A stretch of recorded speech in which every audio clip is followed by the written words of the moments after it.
ซิดภูเนสวรรค์เด้อ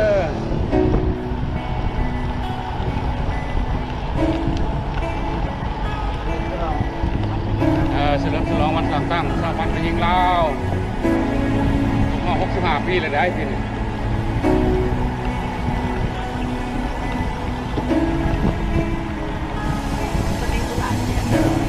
ค่าเป็นวันนึงเพื่อลูกนั้นมีความสุขทั้งทุกแม่ก็จะทน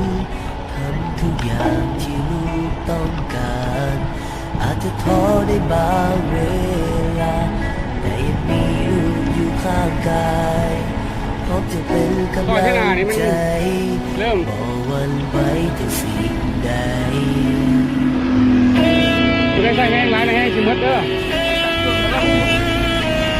ต้องบอกแม่พี่โอ้เขาจะบอกกันอยู่เอามือโชว์บอกไปคอยหน้าในยาวเด้อแต่ทันเด้อคอยเปลี่ยนเลขเปลี่ยนเบอร์ก็พร้อมที่จะต่อสู้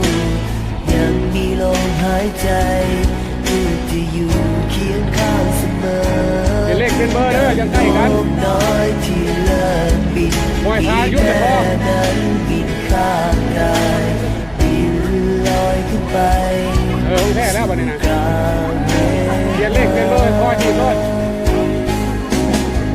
ตอนนี้ขึ้นค่อยแล้วมันเปลี่ยนตั้งค่อยเพราะอะไร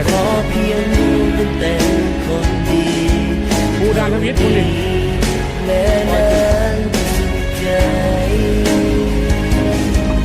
บอกคำอธิบาย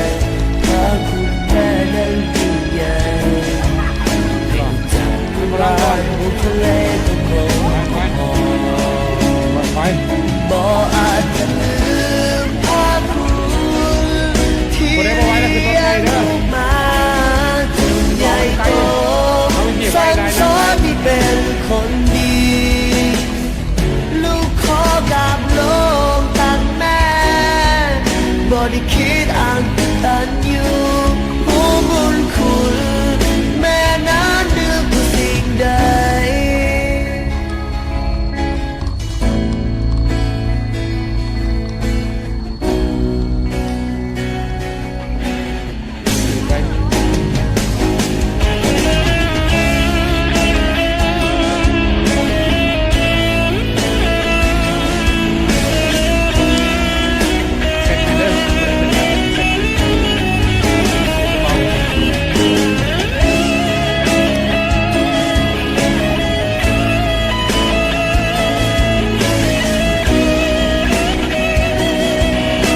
ขึ้นบ่อยนักร้ายบ่อยนั่นไหนบ่อยยุดแล้วก็ขอเพียงลูกเป็นคนดีเท่านี้แม่นั้นสุขใจบอกคำอธิบายว่าคุณแม่นั้นยิ่งใหญ่เร็วจักรวาลบนทะเลก็คงบ่พอบ่อาจจะลืมภาพคุณที่เลี้ยงลูกมา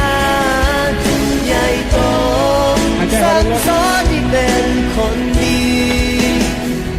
ลูกขอกับโลกตั้งแม่บ่ได้คิดอันตันอยู่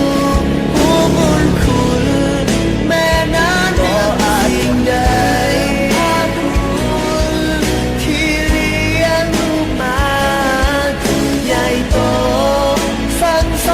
เป็นคนดีลูกขอกับโลกตั้งแม่บ่ได้คิดอันตันอยู่ผู้บุ